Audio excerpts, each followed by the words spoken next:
Hey everybody, welcome to the Chasing Freedom podcast with Noah and Jeff. In this show, we're going to dive deep into flips, wholesales, holding rentals, and creatively structuring deals, so that we can show you how you can achieve that lifestyle of freedom that you desire.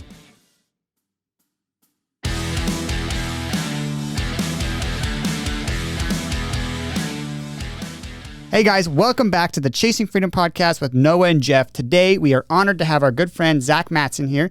He's got a couple of companies. He's got Picket Fence Homes. He's got Matson Homes. He does new builds. He does flips. He's kind of all over the place in terms of what he can do. He's the jack of all trades. We're really excited to pick his brain and dig in. Today, we're going to focus on new construction because that's what he's the most passionate about. But I'm really excited to have Zach on the show. Funny side note, he was actually our first ever guest. So Zach, we appreciate your support. I'm sorry that we filmed that episode in Jeff's living room. We've since improved, where we film these podcasts and stuff like that. But we're excited to have you back in an official studio and give you the podcast that you deserve as well. So thanks for coming on. Yeah, man. Thanks. This is great. It sounds a lot better. Yeah, it does. Yeah, it feels a lot better too. It's a little different than the one mic setup in the living room. Right. I love it, man. Cool. Well, we like to get started with why you got started in real estate and what the beginning of your journey into real estate looked like. So walk us through what got you inspired to make the jump to real estate and then how you got started. Yeah. So it started a long time before I ever got into real estate. It started when I was 23, just started reading Rich Dad, Poor Dad. Okay. And then read a bunch of Robert Kiyosaki's books. Nice. Started going to like those free seminars. Mm-hmm. But at the time I had no money. And then, now it's like, a lot of people can start in wholesale and everything. And I could have done it, but I was, looking for a job. And so I started my career job at the time back then and kind of rose through the ranks with that for like 10 years. And in the meantime, I kept reading, kept studying, getting promoted with my job, which brought me to Boise. And I bought my first duplex in Boise about a year after I moved here. And then I started going to more seminars once I started having a little bit more time with my job. When I first moved here, it was turning a store around, so it was like just very intensive of my energy.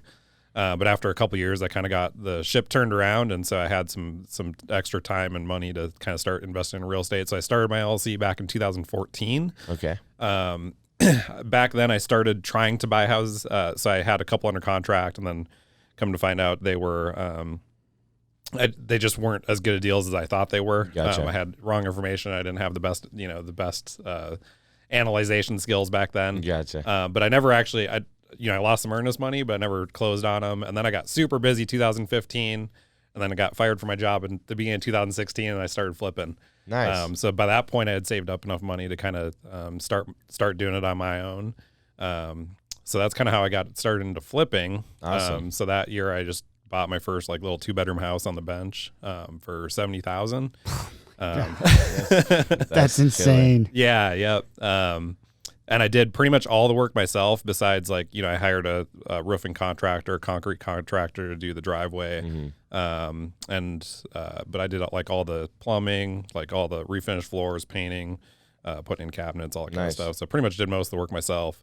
And then from there, for my first one, I was trying to kind of thinking I'd scale up. So I hired a general contractor for my second. That went terribly wrong. It took, something that they agreed to fix up in 2 months. It took them 9 months, I think. Wow. And I didn't have the skills or whatever to hold them accountable. So that was, I still made actually good money on it. Yeah. It was just a lot longer than I expected. Yeah. But then towards the end of that one, I bought another house. And then I actually sold both that one and the next house on the same day they closed. So I was like rolling in the dough at that point. Yeah. Having your first day of 2 closings is like a monumental day in real estate. It's so much fun. I'm freaking rich. Yeah. Which it's really crazy though, because I was down to like my last $10 in any of my accounts. Like, that's on awesome. that day. That's so I mean, I knew I wild. had the closings coming up, but I was like, okay, I might have to borrow some money. Yeah, that's good. So that first duplex that you bought when you moved here, did you live in that and then rent out the other side? Yep. Okay. Yep. So Nice. that's I mean, if anybody's getting started in real estate, that's still a solid way to go. I mean, you might so I basically lived there for free. I had to pay utilities. That's about it. Yeah. That's hard to do anymore. But if you're still, I mean, if you're paying less than rent is, or you know, if as long my deal is as long as it's going to cash flow a decent amount once you move out, that's a good deal. Yeah. And so do you still hold on to that duplex, or did you sell it? I sold it. Okay. You know, hindsight, I would almost wish I would have kept it. Yeah, But I had it for like 3 years, and I was like, oh, you know, the rent's, I feel like, is kind of capping out, and I could use the cash flow, or the cash influx into my business at the time. So I sold it, and I made, you know, for the time I had it, I pretty much didn't pay anything. Like my renters were paying my mortgage, and I actually cash flowed like $600 for a couple of years. Yeah. That's really good, by the way. Yeah, and then I sold it for like a $95,000 profit or something after 3 years. So that's more than any of us have ever made in a W-2 job in probably a 1 or 2 year period. Right. Yep. So, exactly. Yeah, that's amazing, man. Not to mention I lived there rent free, basically. Right. So you count your savings in there too. For a year and a half, I lived there rent free, and then you know, then made cash flow for another year and a half or so. Yeah. Yeah. And then the profit on top of that. So, and then all the tax benefits you have of it too. So. Yep. Hey, so I kind of want to, I was just thinking about this. There's this lull in real estate where it's like deciding you want to start and then actually doing your first deal. That's a very hard time mentally, deal wise, understanding deals. And you touched on it a little bit, but I actually think that it'd be really cool. Maybe this becomes a segment in the show, where we can attach some type of cool name to it. But like, let's dig into like, Zach deciding he wanted to go into real estate to closing that first deal. Like, I want to hear about the challenges because they're there. And I think a lot of times, like, we forget about it. I mean, that, you know, you're a very successful real estate investor. It's easy to forget about that time frame of 0 to 1. But I'm very curious about it. Yeah. And, you know, to be honest, I'm probably a great example of maybe what you maybe shouldn't necessarily do. Like, I waited a long time. Like, you know, like from the time I read my first book and started going to weekend seminars, it was like 12 years before I bought my first property.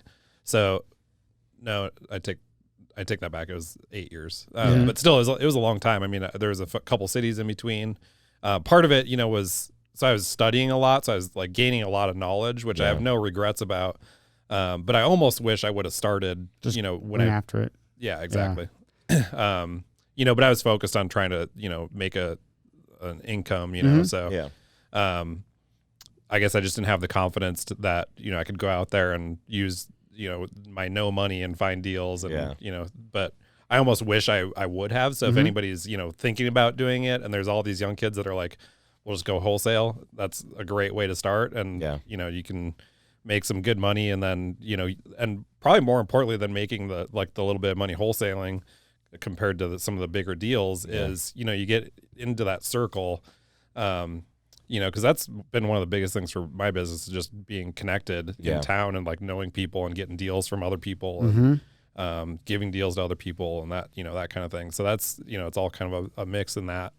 But yeah, I waited a long time. I read probably 40 books on real estate investing. I probably went to 5 or 6 seminars. I spent, you know, $40,000 on those expensive seminars, which I don't regret one bit. I made that back on my very first deal.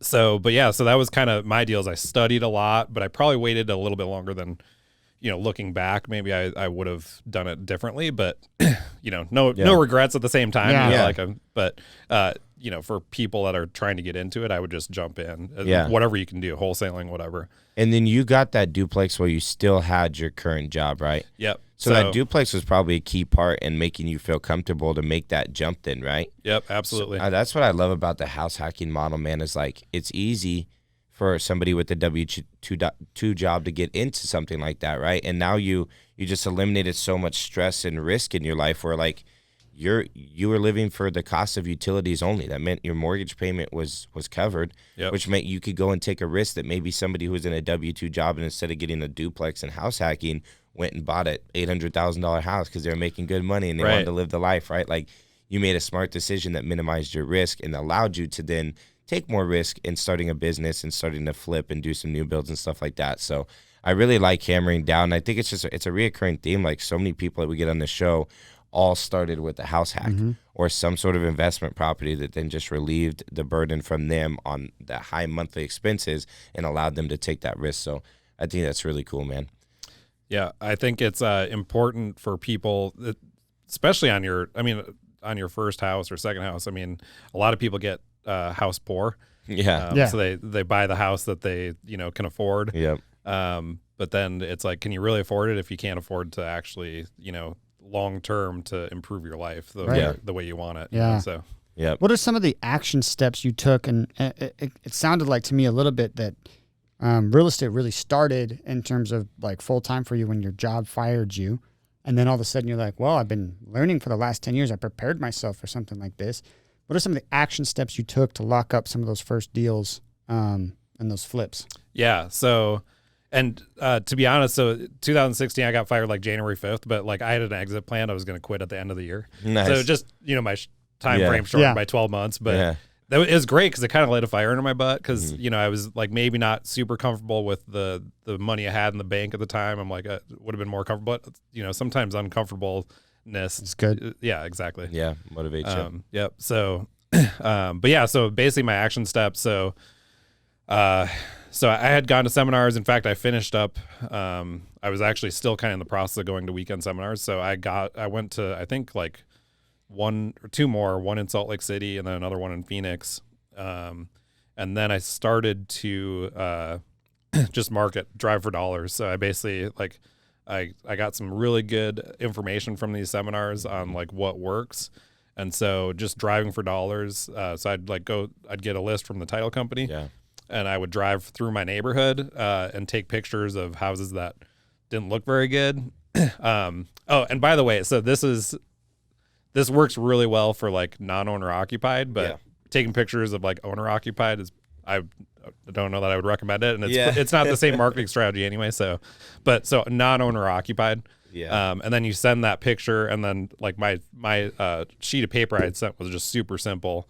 It had a picture of their house and said, "Is this your house?" And underneath it, I just put, looks like something I'd be interested in buying. And a lot of times the rentals, they don't look as nice as like, the owner occupied stuff. Yeah. So, and a lot of times people live out of state or across town, they don't see their property ever. Mm-hmm. Yeah. So when the grass is dead and the weeds are growing and the paint's flaking off or the roof is bad, they don't know it looks like that. Yeah. Right. Yeah, exactly. So that's a lot of times it kind of grabs their attention a little bit. Yeah.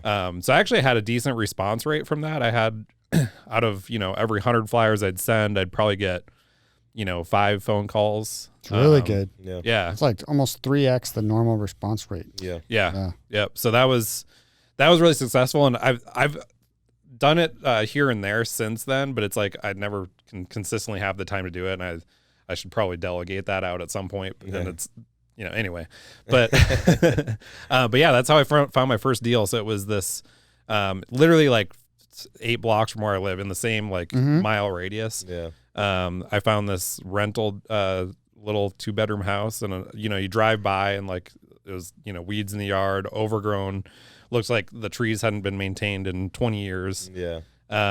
So I sent the picture to the sellers. There was this really cute little old couple, and so they called me. This is like in the first 2 weeks of marketing, they called me. And so we set up a time to go visit the house. And so I went and looked at it, and it's just funny. Like, I'm sure you guys have come across this stuff, but like, so we get there and I open up the front door and there's literally like stacks of newspaper 5 foot tall through the entire house. There's like a 18-inch wide pathway to the bedroom and then into the kitchen. Yep. And like, there's one open seat on the couch. Yeah. And it's just stacks of newspaper everywhere. The second bedroom, like literally couldn't even open the door. It was like floor to ceiling, just junk. Oh my goodness. And then same thing, master, like the first bedroom is like junk everywhere, just 2 spots to lay down. So it was just interesting. And then, so the renters there, the wife was actually, she had cancer. Oh, geez. Which is unfortunate. But also I think that them getting out of that house is probably good for her cancer because it was 100%. Yeah. Yeah. So when you walk in, you can just smell the pet like urine and then the mustiness. And I have a feeling, and there's this other weird smell with it too. Like, anyway, so I feel like her getting out of that house. I mean, I don't know. I haven't followed up with the renters, but they actually owned a house across the street, but it was the same thing. I think they filled it up so much that they can't even couldn't live there. So they were renting this other house. Oh my goodness. So they ended up moving back to their house that they owned. But I feel like it was a good thing, a good change in their life. So yeah. But yeah, I bought that house for $70,000. Did all the work myself. I think I spent like $32,000. And this is the one and only time I've ever been under budget. I budgeted $35,000 and I spent $32,000. Nice. Way to go. A little sweat equity to save some money. Yep. So I was in it for $102,000 and I ended up selling it for $170,000, I think. Holy smokes, man! That was your first one. Yeah. Yeah. Wow. Way to almost it almost jades you on the rest of them, right? Because it's like you go out and do it. What was so you were in it for 105. Yep. Sold it for 170. You made $65,000, and then did you list it yourself? Yeah, I think yep. Yeah, so I mean, commissions were in your pocket, and then you didn't pay yourself as a contractor, so it's all kind of bundled together. But still, now every deal you looked at after that was probably you're like, $35,000. I don't know. I just made 60 on this other one. We ran into this last year where we killed it on a couple little 2-1s that we flipped in like 3 weeks and made like $70,000 per, and we're like, this is awesome. And then now we're looking at like normal deals and they make like 45 to 50, and Noah's like, I don't know, dude. I'm like, no, this is normal. This is what we should expect. Those ones were just, we'll take them. They're home run hits. Right. Yeah. When you're trying to analyze every property, like, I need to make $70,000. Mm-hmm. Yeah. Through that hard filter. Yeah, for sure. So, go ahead, Jeff. I was gonna say, so you flipped that one, and then now you're mostly new construction. So what about it did you not like about flips, or what about it did you love so much about new construction that you decided to switch that up? So it's kind of a combination of a couple things. One is a lot of failure, and two is a lot of opportunity. So, so the failure comes in is where, I'm trying to scale my business, right? From the very beginning, I'm thinking, okay, I need to flip 40 houses a year. That was like my goal. Well, I started using my own money with hard money.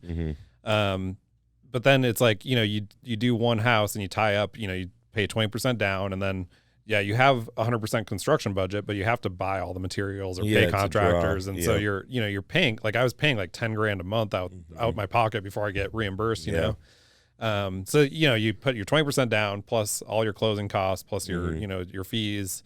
And then you have, $40,000 a month on each house that you have to just have ready. And then you're paying interest payments every month on top of that. So it just takes a lot of cash per house that I didn't anticipate actually up at that point.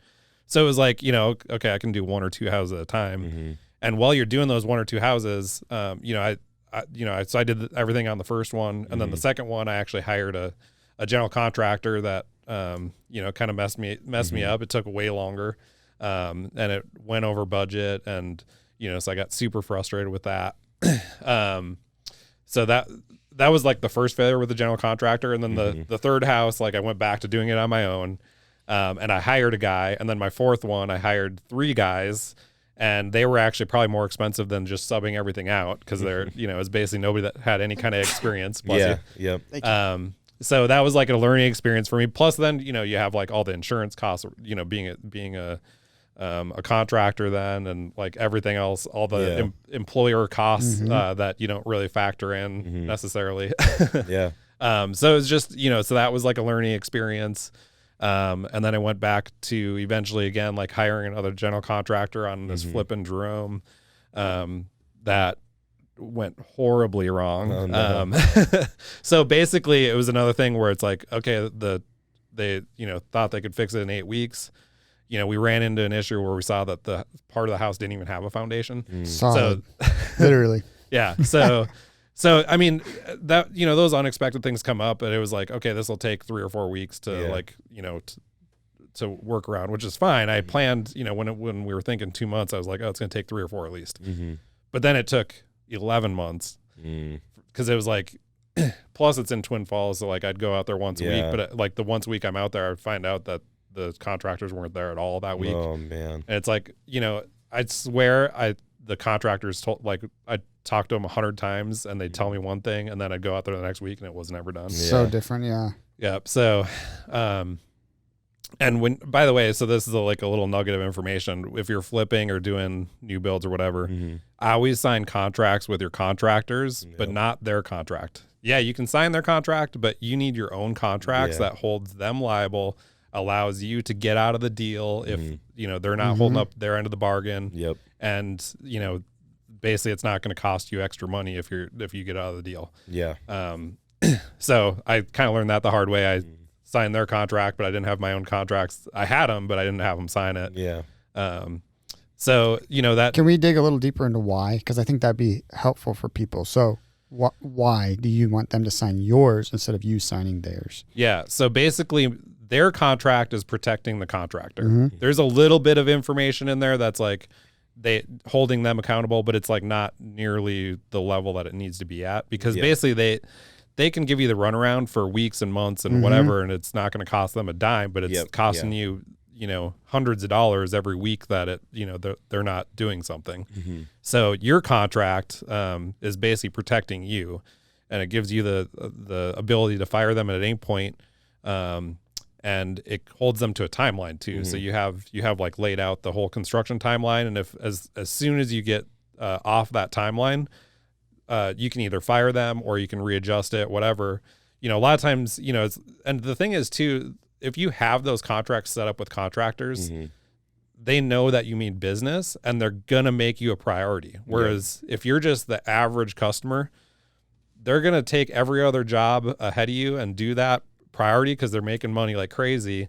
They're just, so you really, it's critical that you set up contracts. You got to protect yourself in those things. You can add in like late penalties and then like certain things that happen. And I was told if you add a late penalty, you also need to add in some sort of bonus. But if we're being honest, like no offense to any general contractors listening, like very rarely do they get done earlier than the timeline. Right. It's almost always past. So then you protect yourself. And we've had times where like I'll have a penalty in there and I'll maybe impose it at like 30% as long as they like actually then went and wrapped it up.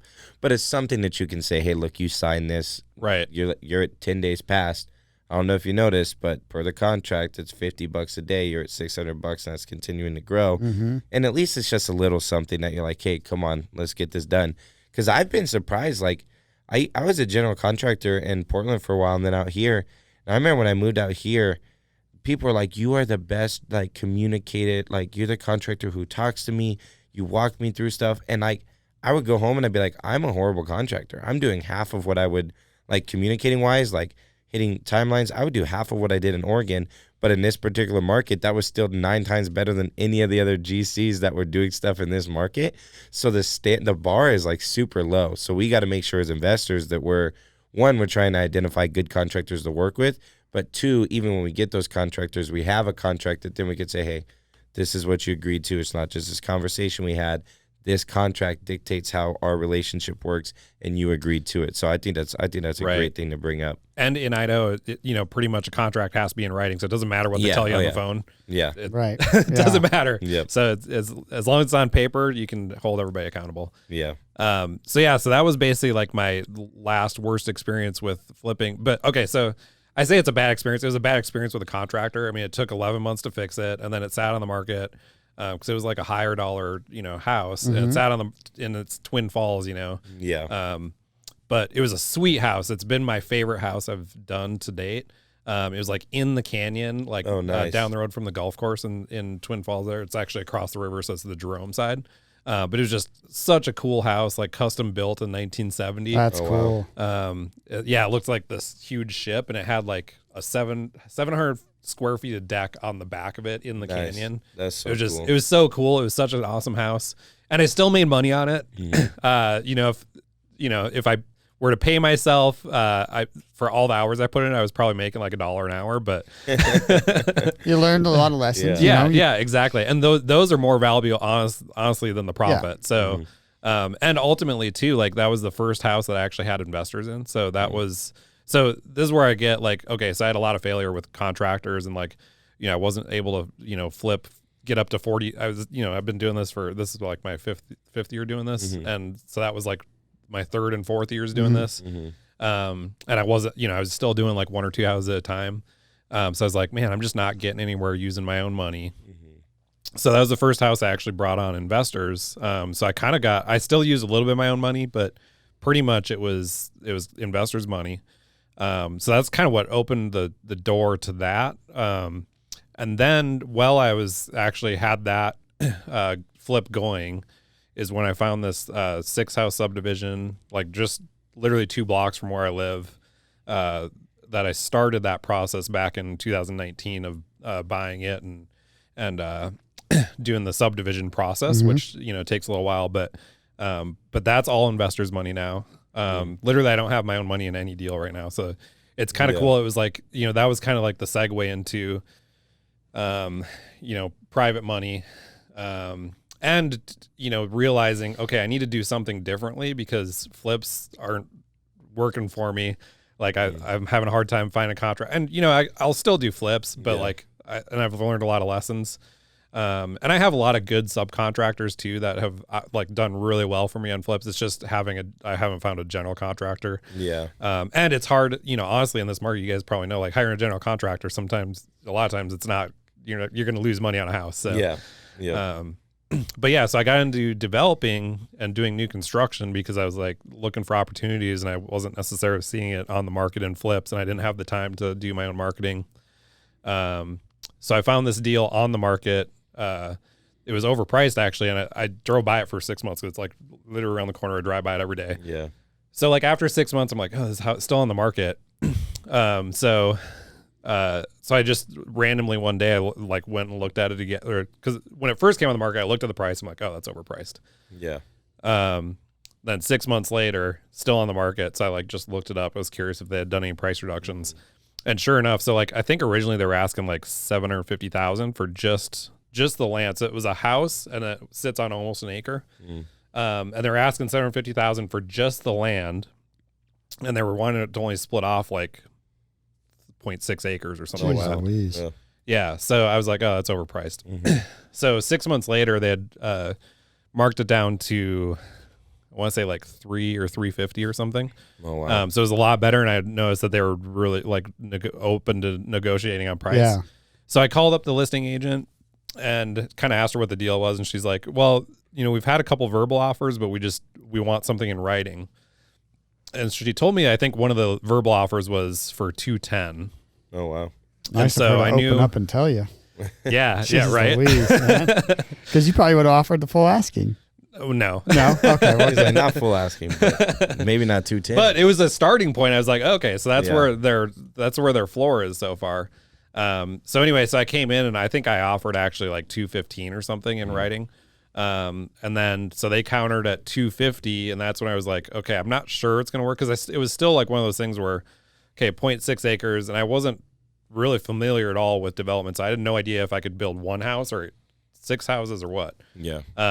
So I knew a little bit to look at the zoning code, so I was like, okay, I can build 4 houses maybe, but it kind of depends on the layout, and the lot requirements are a lot too. So even though you can get the density, if the lot isn't set up that you can fit it with their requirements, you might only get 3 houses. So at the time I was like, okay, at $250,000, 3 lots doesn't make sense because you still have to develop the lot. I was like, I can probably maybe make it work with 4 lots. And then I found out going through the process, I'm like, oh, I can build 5 houses. Nice. So then I was like, okay, I'm for sure can make money on this. Yeah. So we went through that process of doing the lot split, and the city denied it. So denied the entire thing, the whole project. Yeah. So they denied the lot split. So we were trying to do a minor land division, so the seller could keep her house and sell the land. Well, the city had a problem with that because it wasn't maximizing the density of the whole parcel. So they denied it because with the whole parcel, you can actually fit 7 houses, and we were only going to end up building 6 because she was keeping a big chunk of the land. Yeah. So they wanted to do a subdivision instead of a minor land division. So I went back to the seller and said, and luckily I knew to set up the contract that because the city denied it, I wasn't out in earnest money or anything. Yeah. So when I went back to the seller, I basically said I had to cancel. Well, it was then her idea. She's like, well, I have an idea. What if I sell you my house as well, but then you build me a house as part of the deal?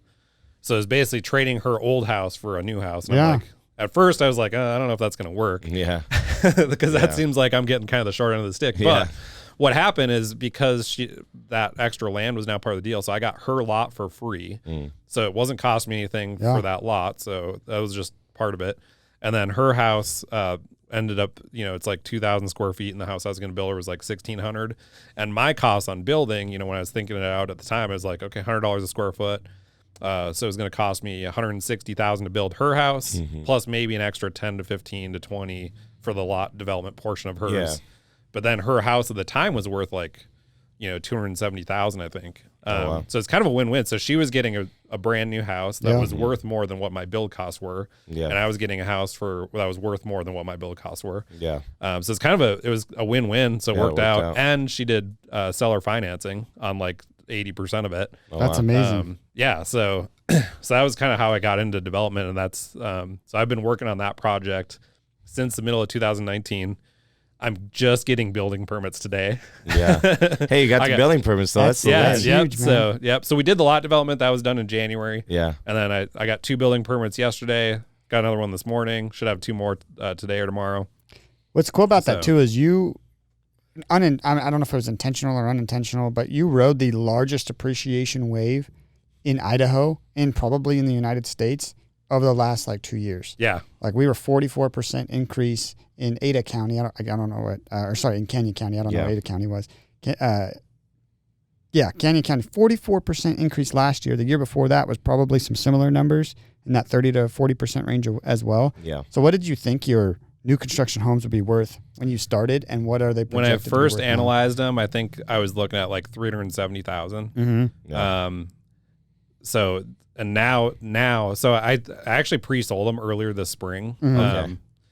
For 450 to 475. Nice. But they're actually they're all canceled now because basically the construction costs skyrocketed too. Yeah. And new comps came on the market that were like well over that. So like my comps right now are like 580 to 600. Yeah. So I went back to the buyers and I was like, I got to make up. So sorry. So they canceled, but like, it is what it is, I wasn't going to eat the extra construction costs, and I was, willing to work with them, give them like a little bit of equity, but at the same time, it's like better for me, honestly, if I just, you don't want to eat that. Pre-selling is such a fickle thing. We've done it. We've never been happy with it. Even on some of our flips, we've pre-sold them and the market's just gone so wild that we're like, oh man, we left $30,000 on the table right there. So and then the new builds, it's more of a normal thing, but I think when you're doing the small subdivisions, it's still just better to wait it out and get on market. Unless you're studying the trends and you see some sort of like the market's cooling off or whatever. But right. Yeah, and honestly, like I wouldn't have even pre-sold them, but like, so COVID hit beginning of last year, shutdowns happened, all these lenders stopped lending. And so I was ready to fund my like lot development. So I was nobody's going to give you money though. Yeah, right. Yeah. So I found a lender. Eventually it took me like 2 months, but I found a lender. They're based out of Arizona, and it was great at the time because they were like, we're still lending.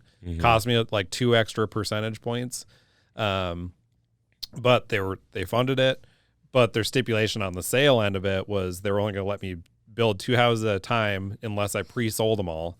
And they just didn't understand the market, So come March, I'm like, okay, I'm ready to build. And I thought I would have had building permits in March, by the way, but but anyway, so, March I go to pre-sell them, and the only comps on the market for new construction were houses that had been pre-sold also, but they had pre-sold like 8 months prior, and they were getting finished. Yep. So it was like that, and this was, 2020, which, is where the market started to go crazy. Yep. So then, I rechecked the comps in July, just last month, and all of a sudden there's all these new construction houses that just sold, and they're, $600,000 houses. So now basically I'm sitting on, 5 houses that we're going to sell, and then the other one is a trade, and they'll be left with the existing house. Yep. But that development alone has done really well. Like I was going to do okay on it in the first place, but like now it's like it was good. Yeah. What do you think the profit per new build is going to be? So my costs on them, I'll have to redo them, but it's like probably 200,000 a house plus then the existing house. So, that's killer. That's amazing, dude. That's like a super fun project, and like just the timing of it. There's a little bit of luck that played into that, Yeah, so totally. That's well, really now cool. it's cool too because the the construction materials are starting to level off a little bit. Like, the lumber is back down. Yeah, if you would have built 3 months ago, your lumber Right. would have been at its highest point in U.S. history, and now it's starting to come down. Roofing's coming down. Everything's starting to come down. So, Yep. but and people I'm are almost benefiting on multiple. There's like this weird spurring going around, and maybe this will be the episode that does me in, but everyone's like, oh, the Boise market, it's appreciated out. Oh, we've doubled in houses on market. I'm like, yeah, we went from 0.4 months of inventory to 0.8. Like, we're still not even at a month of inventory when normal is 3 months. Like, we're nowhere near appreciating out. So you're in this spot where now the appreciation is continued. You've captured all this upside, and now you're ready to build, and the build costs are going down. Yeah. That's like everything's hitting, dude. That's awesome. Yep. What were some of your key takeaways on why the project took longer than you thought? I mean, honestly, it's just working through all the government agencies. Mm-hmm. It's just so, okay. So let me preface it with this. Like, whenever you call the city or some kind of agency, they're always great to talk to on the phone. Like, great people work there. Yeah. Like, they're awesome. They're super helpful. It's just, it's super, the processes are super inefficient. So, like, basically something that you think is going to take a month takes like 6. Mm-hmm. And then if you have any kind of issue, like any kind of change, it's so much back and forth and talking to 100 different people. And, just like whenever you run into an issue, like, as a business, it's our job to solve the problem. Mm-hmm. Right. And we get it done. Like, we had an issue with our road in the subdivision in the lot development. Right. So that was, we paved in December, which, we paved in December. So that was really part of the reason why. So that was part of the reason is because it was cold out. Yeah. So we ran into some issues there. Well, we had a solution within 2 weeks with my contractor, and the city basically had like verbally agreed to it, and actually even via email. But then it took like 3 months for them to like all get on the same page and agree. So I'm like, how did something that took 2 weeks take 3 months to finally get resolved? Yeah. Like, even though everybody already, So that took 3 months. Then it's like, this is now March, and I'm like, now it's just getting the last signature on the plat. Well, that took like 4 weeks. Oh my goodness. So it's just, it's one of those things where it's like, I'm the inefficiency of government always surprises me, I guess, so with it being my first development, I wasn't aware, because I'm thinking it from a business mindset. I'm like, oh, this will take. Yeah, they're going to want to get it done. They want to make money for the city. No, not them. They don't care about money. Yeah. So just they'll make their money up by dragging out all the additional permits and fees that you got to do. Yeah, there's so much money in like doing a little subdivision. These two we have, and I'm pretty excited. The minor land division one, I'm really excited about. The subdivision one, it has huge numbers, but like I know it's going to be a pain in the butt, and like I don't enjoy dealing with the city. So I'm like, man, the more I'm hearing this, I'm like, oh man, subdivisions. But there's so much spread that it's like, yeah, of course we had to take it out and do it. But now it's like, I just hire on somebody to do all that, do that portion. But anyways, I'm our timekeeper. So we are coming to an end of the show, Zach. We appreciate you coming on and sharing some information with us. We always like to wrap up by asking, what kind of books or podcasts? Obviously, you talked about Rich Dad, Poor Dad. What other books did you read or podcasts did you listen to learn and get inspired to invest in real estate? Yeah, so Robert Kiyosaki was like a huge thing for me. Like, I read, he has probably 20 plus books out there, and I've read probably 15. So that was a big one. And then, going to seminars, like go to all those free seminars. They're all, designed to sell you sell you more, but like you get great information on those seminars. And then if you have the money, like it's definitely worthwhile to pay for it. But at the same time, like all that information is out there for free. You just have to find it. Right. So like, I've never really been into podcasts or anything. Mm-hmm. I'm trying to like get into it more, but podcasts like this are great because you get all the information that I paid like, $50,000 for over time. Like, it's all free online and everything. So it's great for people. But yeah, just pretty much Robert Kiyosaki was most of the books I read. And I read other books too, like BR, the Burr Method book. Yep. That's really good. Although, anyway. Yeah. Like, depending on what market you're in. Yeah, depending on what the market's doing. Yeah. But yeah, a lot of like rental property books. Okay. And I can't remember any like specific ones right now, but there's probably like 3 or 4 that I've read on rentals. So yeah, so just basically I go to Barnes & Noble like every couple months and pick up usually like, some kind of personal development book and then a real estate book or something, you know, so. That's rad, man. I liked what you said about the seminars. Like, yeah, they're going to try and upsell you, but also be aware that like depending on the ones, like people are adding value. There's value there. So don't be scared to pay for a program or a coach or a mentor. Like, we never thought we'd spend a bunch of money, but like now at this point this year, we probably spent close to 6 figures on coaching programs, mentorships, and training. And like, I have no regrets over it. Our business is going to grow because of it. So I love when people say that on the show. Like, don't be, what do you always say, Noah, that you're going to? Oh yeah. I say this on almost every episode. You're going to pay for your education. Yeah. In one of 3 ways. You're going to hire a coach. Yep. You're going to pay through your failures, or you're going to pay to be a part of some formal educational training program. Yeah. Right? But you always pay. It's just in which way do you want to pay? And normally paying through your failures is 3 times more expensive than pay for a seminar or a coach. And a lot of successful people are going to tell you that they spend 5 to 10% of their income on coaches or mentorship or personal development. So yeah, our mentors have mentors who have mentors. Like that, it's just the name of the game. It's funny because like we just got back from the Maui Mastermind with some really, really high level players, like the pinnacle people that you see as the forefront of real estate investing. That looked awesome, by the way. It was super fun. But like every single one of them has a coach. Yeah. Like when we learned that, we're like, you're like as high as I feel like it gets. You have a coach? They're like, oh yeah, we all have coaches. Yeah. And their coaches have coaches. Like, it's wild. So yeah, I think that's key. Well, cool, man. Zach, thanks for jumping on. Thanks for having me. How can our listeners get a hold of you if they have any questions for you? Yeah, just look me up on Instagram, that flippin, FLIPPIN guy. So just 1 G in there, like that flippin guy. Nice. Look me up, send me a message. Reach out. Awesome, man. Cool. Appreciate it, brother. Thanks, man. Thanks, guys. All right, guys. Thanks for tuning in to this week's episode of the Chasing Freedom podcast with Noah and Jeff. Please subscribe to our YouTube channel in the show notes below. And if you ever want to get a hold of us, feel free to do it via our Instagrams. You can also follow us for our funny content on TikTok.